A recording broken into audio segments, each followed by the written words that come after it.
How to see reels liked by your friends on Instagram.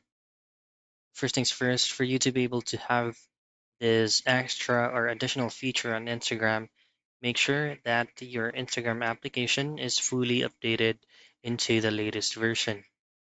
Head over wherever you downloaded the app, then make sure that the update button is not visible. If it is visible, then that means that you need to update it into the latest version. Simply tap on update and it will automatically update by itself. Access your Instagram app, and then log in into your account.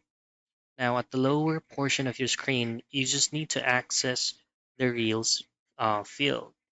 So, usually that option is located at the top right hand corner, which will indicate as a circle that has heart in it. That means one of your friends liked that specific reel. But if it's not showing on your end, then you just need to report this issue. Go into your profile picture and then head over to the three lines at the top right.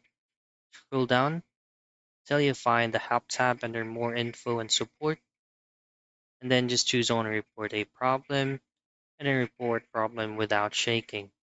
Include and continue, and then you just have to briefly explain what happened that that specific feature is not added to your Instagram app. And that's it. That's how you see Reels liked by your friends on Instagram.